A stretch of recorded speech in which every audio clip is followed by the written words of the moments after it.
Sa ating short video mga kababayan, basahin natin yung mga reactions ng mga netizens. Iba-iba po. Yung iba, yung mga reactions po out of topic. Yung topic natin mga kababayan na pinag-usapan. Sabi natin, paano daw umasenso? Sabi ng tanong sa akin. Sagot ko, simple lang po, mind your own business. Napunta po sa politika. Ganyan talaga po. Tama yung mga nababasa natin sa Facebook. Nagbabagang mga balita at pagtalakay sa mga isyu ng lipunan. Bulsa! Opinyon, banat at paglalantad sa katotohanan. Bulsa! What you see is what you get. You decide. Sa social media, nasa Pinas daw mga kababayan, bawal yung umasenso, magagalit yung kapitbahay. Hindi lang pala kapitbahay yung magagalit, mga kababayan, pati mga viewers. Pati yung mga ilang mga netizens, mga kababayan, na ayaw makita yung kapwa nila na umaasenso. But anyway, tuloy lang po tayo sa ating mga short videos. Ganito po yung format ng ating programa. Yung mga reactions ninyo, yung iba na may pakinabang, babasahin po natin para may interaction tayo. May engagement tayo sa ating mga viewers. At kung may mga concerns kayo about relationship, about family, basta hindi na po politika, na sa tingin ninyo mga kababayan, sa pamamagitan ng pag-share ng mga ideas at problema, as we discuss it, gagaan yung inyong pakiramdam at makakatulong sa pagbabago sa inyong buhay. I-share po ninyo dito at pag-usapan po natin. Hindi ninyo po kasi siguro na itatanong sa mainstream media po, other than mga political issues yung ating tinatapik, mga commentary, analysis, interviews yung aking hinahandle na program, pati po yung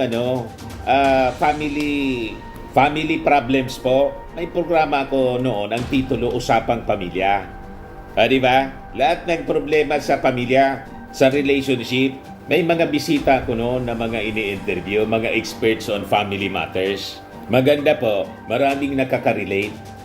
At through sharing ng ating mga experiences, natututo tayo sa bawat isa. Di ba pa? Hindi ko man sinasabing expert ako dyan. Although, sabi nila, Mr. Maravillas niya, mabuti ka pa, maganda yung iyong pamilya. Maganda man talaga po ang naging experience ko po sa pagpalaki ng aking mga anak. So far, sa awa ng Diyos, naging maayos silang lahat. Lahat na sila nakatapos, nakagraduate. Siyempre, mga kababayan, may mga problema along the way.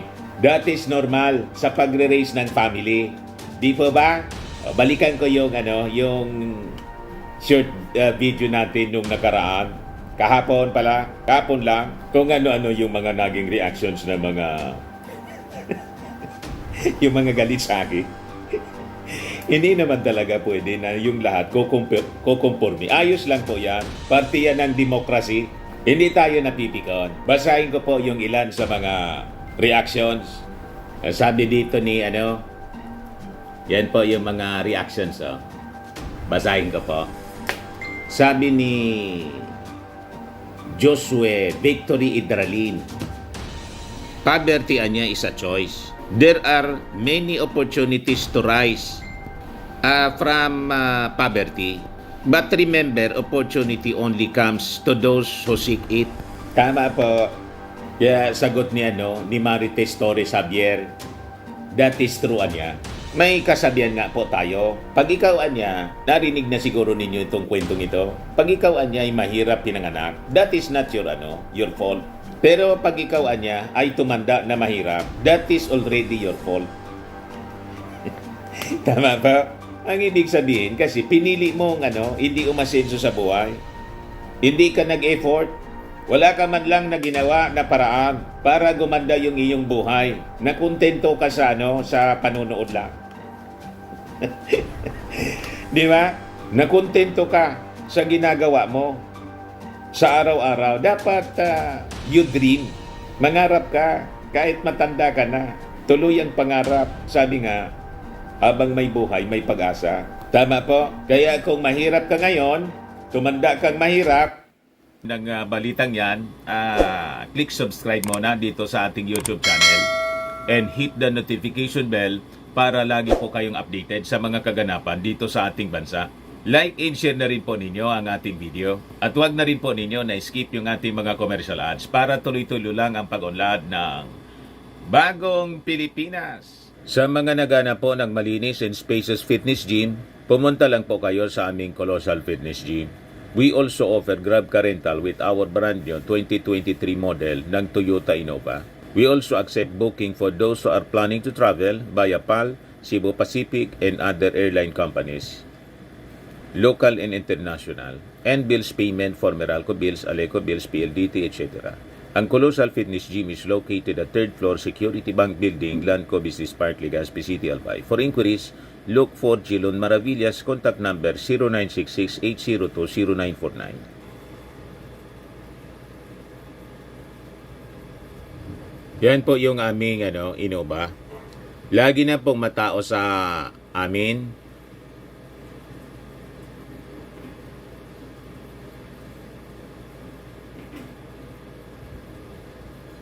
Yan po mga bagong clients namin. Napakaganda at colorful at napakalinis ng aming gym po. Pati mga foreigners po pumupunta sa amin, mga British tourist po sila dito sa Legazpi. Na-set up na rin po yung aming mga brand new gym equipment.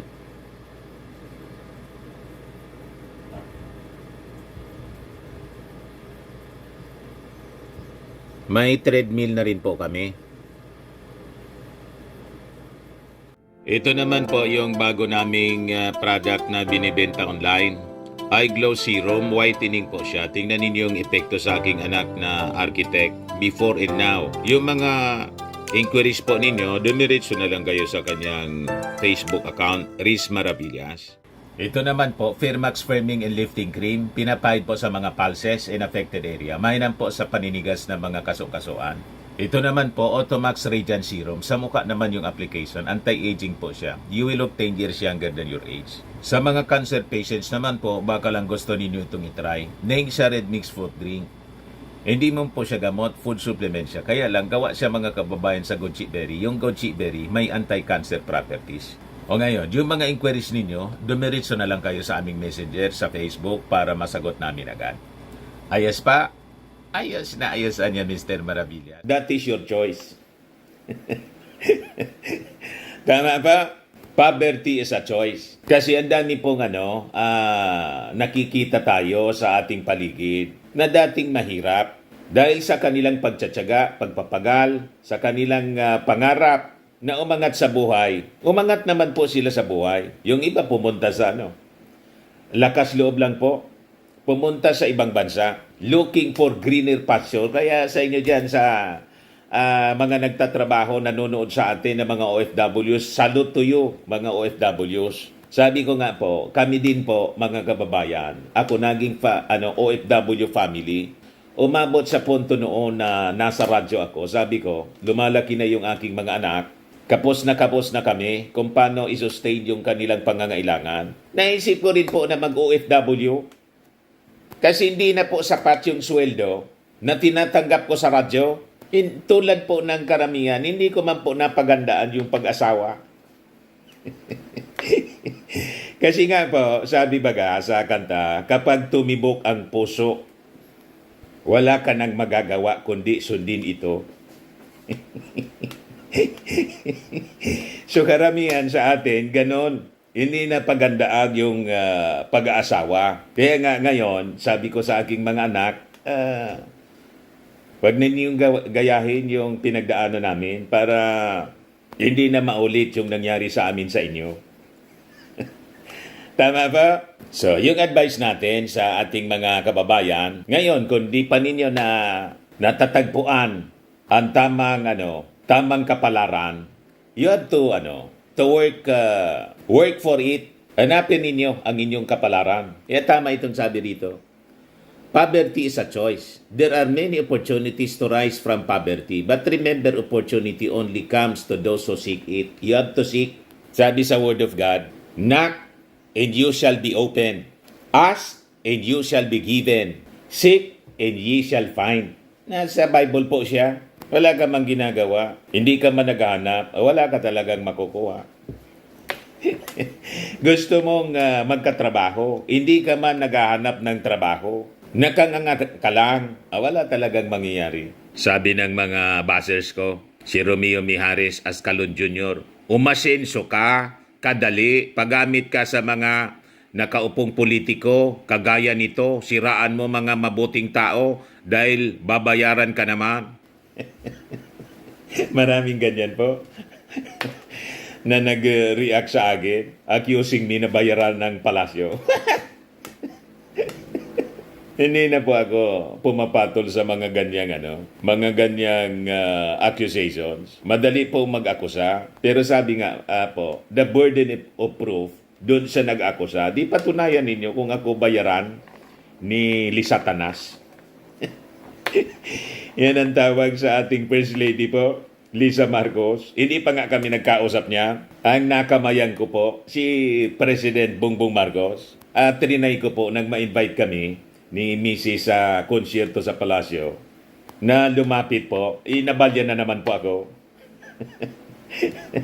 Kakamayan ko sana si Mrs. Lisa Marcos para magpakilala sa kanya ng personal. Nabalya po ako. Grabe siksikan. You see? But siyempre, kahit po ako mag-deny, wala man po na maniniwala sa inyo kasi galit kayo sa akin, mga DDS. Mga DDS man lang po ang nag-akusa ng ganyan sa akin. Yung mga Marcos supporters na tulad ko, naniniwala sila na tulad nila, hindi po binabayaran sa pag-support sa ating napakagaling na Pangulo. Ayos? Pinulitika yung short video ko. Kasi yung topic natin, ito pa pala si Tig Pedrera Tolero, sabi diba, umasinso ka, dikit ka lang kay Tamba. Ganon sila mga kababayan. Sabi ko sa inyo, pag umasenso yung isang tao, laging may sinasabi yung nakapaligid. Galit sila. Ang advice ko po sa inyo. Tulad ng aking ginagawa, I just ignored po yung mga negativities. Sabi nga po, kung sa inyong paglalakad po, ay papansinin ninyo yung mga aso na tahol ng tahol. Mahirapan kayong makarating ng madali sa inyong patutunguhan. Di ba ganyan yung advice? Kaya hindi ko pinapansin yung mga negativities sa paligid. Tuloy lang na ang buhay. Tama po? O sabi ng isa, si Erwin Liwanag Ilagan, tama ka dyan, huwag ka din pakialamero. Kasi yung topic natin, mind your own business, huwag daw akong pakialamero. Ang trabaho ko po, mangialam. This is my business. Journalist po ang profession ko. Ang journalist nagsusulat po kung ano yung mga nangyayari o nagbabalita ng kung ano ang mga nangyayari sa paligid. So I am minding my own business. This is my business. Kung hindi ko yung gagawin, wala na akong business. Wala na akong trabaho. Broadcaster po ako. So this is my job. Kumbaga, ang natatopic natin dito, yung mga public officials, it is because they have that public accountability. Accountable sila sa mga tao. Hindi pwede silang maging onion skin.